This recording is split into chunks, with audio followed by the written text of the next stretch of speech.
السلام علیکم ملګرو. دا د خانوزۍ بلوزۍ کاریزات دا زموږ ښایسته علاقه ده پرامن. الله دې له غمه وساتي، الله دې له بده نظره وساتي. نو ماشاءالله الله تعالی خصوصي فضل پر کړی دی. انشاءالله داسې غټې واقعیات نه دي راغلي، نه داسې بدیانې راغلي دي. باید چې موږ هر وخت د الله خصوصي شکرګزاره یو چې الله تعالی موږ له ډېرو بلیاو ساتلي یو. اوس دلته مسله دا شی دی چې زموږ د خانوزۍ چې کوم دا تور غر دی، د خانوزۍ زموږ د کاریزاتو دغه تور غر ماشاءالله خدای و موږ ته قدرتي وسایل راکړل، موږ ته دلته کرومایټ راکړي، دا قانون او دا ته یې وینئ. نو له مخه دلته ډېر امن والی دا تراره شوکش نه و. بیا یو دوو کسانو ته الله ډېر ښه کورم ورکړي او په پرسنټ کې دا کورم ما خیال د دنیا په ښو کرومایټو کې حساب دی چې دا ډېر زورور دی او ډېر ګران دی. دا غر چې دی الاټمنټ په خود د یو چای قانوني طور پر، مګر دا مځکه دا ایریا دا د دغه ولس ده، د خانوزۍ ولس. اوس دا قانون تقریبا یوه نیمه دوې میاشتې کېږي دا ګرد بند ولاړ دي. اوس د دغه وجوهات څه شي دي، ته د دغه شي جواب راکړئ چې آیا دا زموږ بې اتفاقي ده، د یو څو کسانو ایرس دی، یو سازش دی چې زموږ علاقې له یو څوک راوړي، یا موږ ناپوه یو، یا زموږ ولس چې دی هغه ویده دی، کمزوری دی، ډرپوک دی، یا دلته د یو څو کسانو ذاتي مفادات دي. هغه نور خلکو دا ته نه هیله کوي چې نور خلک هم پورته شي.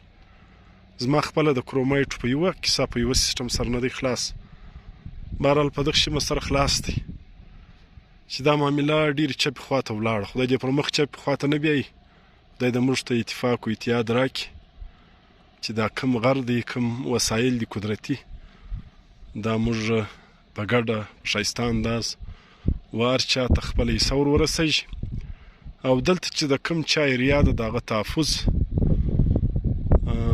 پاته شي، له یو چا سره ناجایزه نه شي. ولې یو چا به 10 کاله 8 کاله 15 کاله کار کړی، زړه قبضه وي، پیسې به خوري کړي. یو سړی به نن راغلی، مثال لکه زه چې اوس دلته راسم یو ځای ونیسم، له ما سره سټیټ ملګری، له ما سره طاقتور خلک، ملکان خانان ملګري، بیا زه د یو غریب د یو مسکین یو چا پیسې ګاري کړي، د یو چا ایریا ده د هغه تحفظ د هغه دغه خیال نه ساتمه.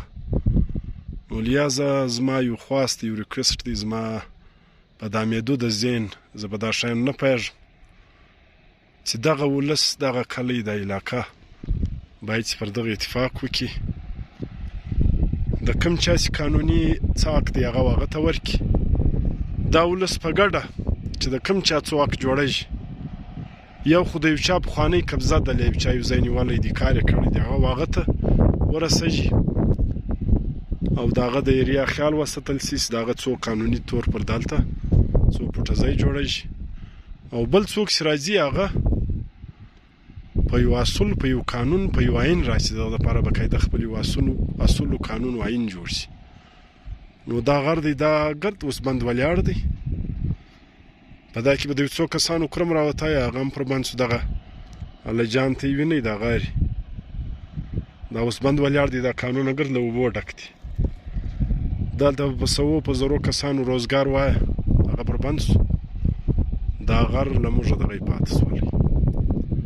نو اوس د دا شي مایستې دغه راکړي چې د دغه وجوهات څه شی دي، زموږ د علاقې زموږ د ولس بې اتفاقي ده، د یو څو کسانو ایرس دی، یو سازش دی، یا د یو څو مخصوصو لابي دلته د هغو خپل مفاد دی چې هغه بل څوک مخ ته نه هیله کوي، یا بله وجه ده. د دغه جواب ته یې راکړي. الله دا زموږ کلی، زموږ ښایسته علاقه د هغه طرف امن، د هغه طرف حفاظت ساتي. الله د زموږ علاقې ته یو نقصان نه ورسوي.